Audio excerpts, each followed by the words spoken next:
بسم اللہ الرحمن اعوذ الرحیم۔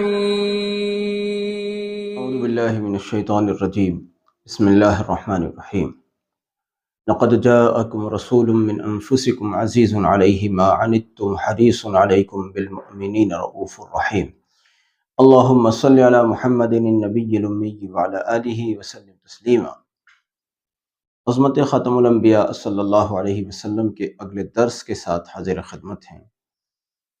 اب تک یہ بات چل رہی تھی کہ حضرات صحابہ کرام رضی اللہ عنہم کے کمزور طبقے پر ظلم ہو رہا تھا،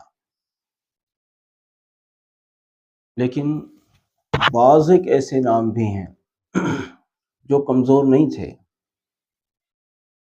طاقتور تھے، بارسوخ تھے، پیسے والے تھے، ان کا اثر تھا، غلام نہیں تھے بلکہ ان کے غلام ہو سکتے ہیں لوگ۔ ان کے مال و زر کی بنیاد پر یا ان کی شرافتوں کی بنیاد پر، ان کی پاک دامنی کی بنیاد پر، ان کی حیا و عفت کی بنیاد پر ان کا احترام کرتے تھے، لیکن جب انہوں نے اسلام کا اعلان کیا تو مظالم سے وہ بھی اچھوتے نہ رہ سکے۔ اس طرح کے صحابہ میں ایک نام حضرت عثمان رضی اللہ عنہ کا ہے۔ اب ظاہر بات ہے کہ حضرت عثمان رضی اللہ عنہ پر کوئی عام آدمی یا عام سردار تو ہاتھ نہیں ڈال سکتا تھا، لیکن حضرت عثمان رضی اللہ عنہ کو ان کے اپنے چچا نے بہت مارا اور ان پر بہت مظالم کیے، بہت ظلم کیے، یہاں تک کہ ان کو رسی سے باندھ کر رکھا۔ بس وہی ہے کہ ساری اچھائیاں اس وقت اچھائیاں نظر آتی تھیں جب تک وہ ایمان لانے کا اعلان نہ کرے۔ اگر کوئی بہت شریف النفس، بہت شریف الطبع، اور پھر اس کے اندر چاہے کتنی بھی صفات ہوں، پھر اگر وہ ایمان لانے کا اعلان کر دے تو اس کی ساری جو خوبیاں جو محسوس ہوتی تھیں، پھر وہ ساری خوبیاں بھی نظر انداز کر دی جاتی تھیں۔ بس ایک ہی جرم پھر نظر آتا تھا کہ یہ ایمان لایا ہے۔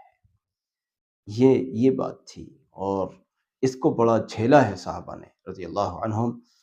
ایسے ہی حضرت ابو ذر رضی اللہ عنہ ہیں جو 7ویں نمبر پر ایمان لائے ہیں۔ جب مسلمان ہوئے اور خانہ کعبہ میں آ کر انہوں نے اعلان کیا اپنے ایمان لانے کا، تو قریش نے ان کو اس قدر مارا کہ ان کو لٹا لٹا کر مارا، اور بہت مارا، بہت مارا، بہت مارا۔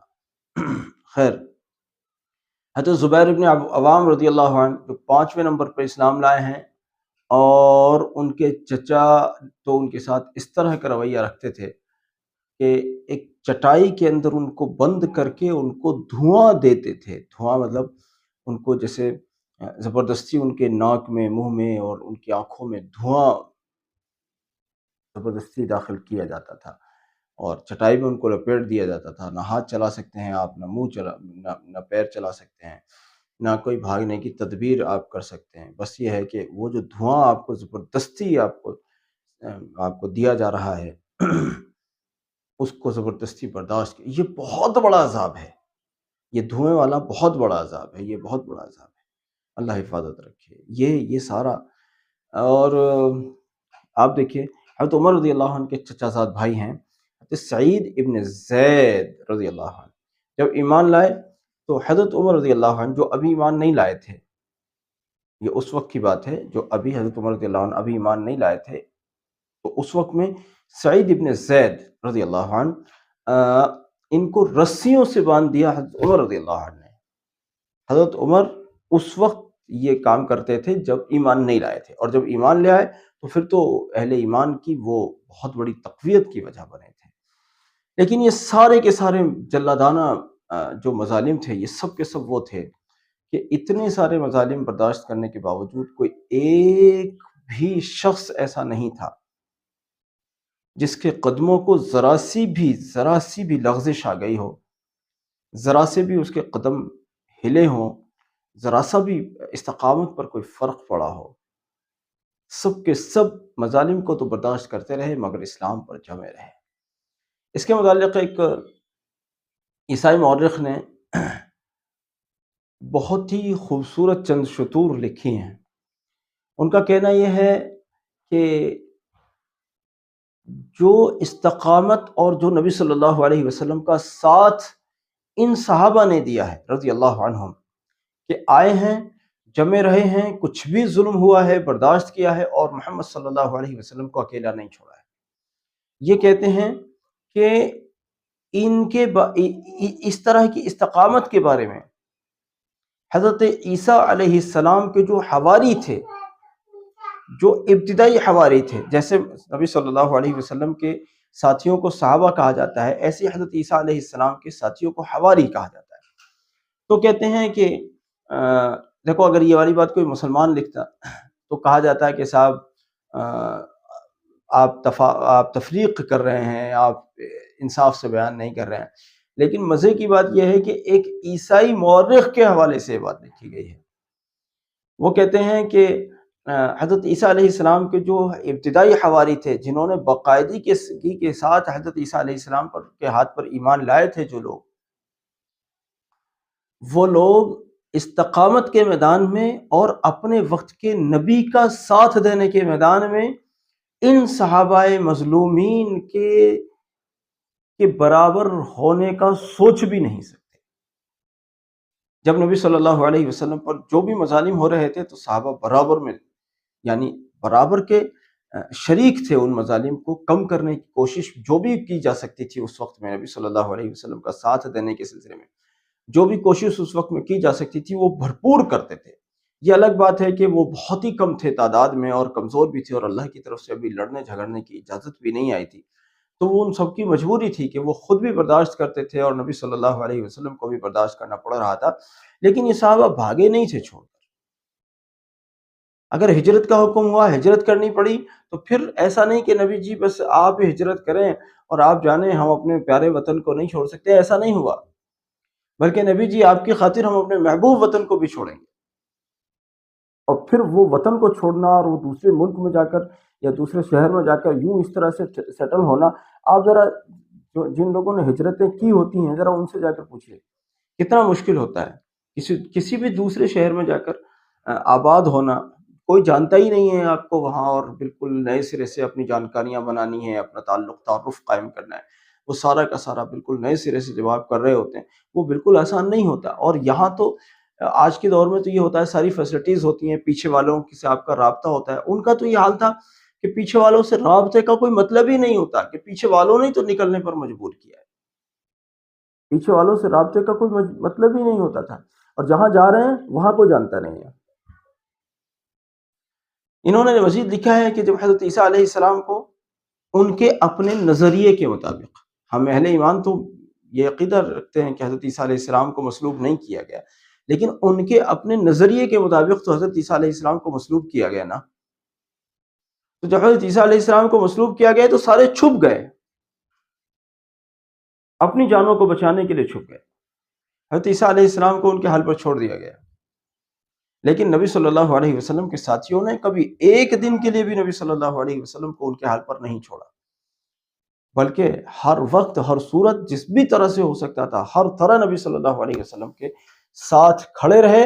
اور یہ بات صرف صحابہ رضی اللہ عنہم تک ختم نہیں ہو گئی، بلکہ آج بھی یہ ہے الحمدللہ کہ مسلمان جتنی محبت اپنے حبیب، اپنے محبوب نبی آخر الزمان صلی اللہ علیہ وسلم سے کرتے ہیں، اتنی محبت اپنے آپ سے بھی نہیں کرتے، اپنی جان اور اپنے مال سے بھی وہ محبت ہم نہیں کرتے الحمدللہ، جتنی محبت اپنے پیغمبر حضرت محمد صلی اللہ علیہ وسلم سے کرتے ہیں۔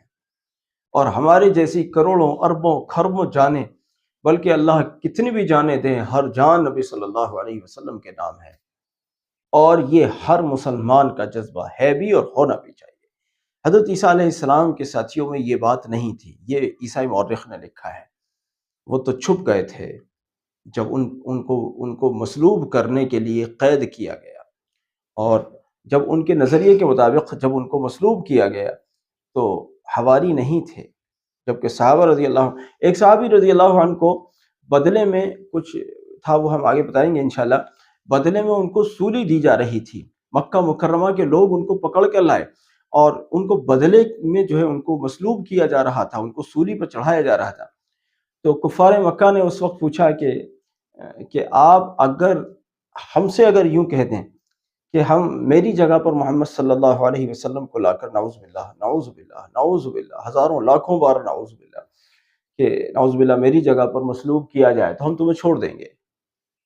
ان کا جواب سنیے، جبکہ مصلوب ہو رہے ہیں، سولی پر لٹکا دیا گیا ہے، بس اب شہید کرنے کی دیر ہے. اس وقت میں ان کا جواب سنیے. ان کا ایمان افروز جملے یہ تھے کہ آج تم بات کرتے ہو اس بات کی کہ میری جگہ نعوذ باللہ مصلوب کیا جائے، میں یہ کہتا ہوں کہ مجھے اس سختی کے مقابلے میں اس سختی کو آسان کرنے کے لیے یہ بھی پسند اور یہ بھی گوارا نہیں ہے کہ حضرت محمد صلی اللہ علیہ وسلم جہاں تشریف رکھتے ہیں وہاں ان کے پیر میں ایک کانٹا بھی چبھے، مجھے یہ بھی گوارا نہیں ہے. ایسا عشق. سرداران مکہ خود جا کر آپس میں چرچا کیا کرتے تھے جب بعد کی زندگی کو، جس کا بعد میں ذکر ہوگا انشاءاللہ. کہتے تھے کہ ہم نے بڑے بڑے محلات دیکھے، حکمراں دیکھے، ان کے ملازموں میں ان کا احترام دیکھا، لیکن جو احترام حضرت محمد صلی اللہ علیہ وسلم کے ساتھی ان کا کرتے ہیں، ایسا احترام ہم نے بادشاہوں کا بھی نہیں دیکھا. یہ صحابہ رضی اللہ عنہم کا نبی صلی اللہ علیہ وسلم کے ساتھ والہانہ عشق تھا. اور خیر صحابہ کی نقل تو ہم کہاں کر سکتے ہیں، لیکن الحمدللہ صحابہ سے ہی پھر یہ عشق پوری امت میں تقسیم ہوا ہے. صحابہ رضی اللہ عنہم کے عشق کے طفیل ساری امت عاشق رسول ہے صلی اللہ علیہ وسلم. اور وہ شخص کامل مومن نہیں ہو سکتا جو عاشق رسول نہیں ہو سکتا. بہرحال عزیزو، صحابہ رضی اللہ عنہم جیسا عشق اپنے دلوں میں پیدا کرنا ہے. آئیے ہم اس کی آج سے شروعات کریں. نبی صلی اللہ علیہ وسلم کی اداؤں کو، نبی صلی اللہ علیہ وسلم کی سنتوں کو اپنی زندگی میں داخل کریں. اللہ رب العزت عمل کی توفیق عطا فرمائے اور ہمیں بھی عشاق رسول صلی اللہ علیہ وسلم میں شامل فرمائے. جزاکم اللہ. السلام علیکم.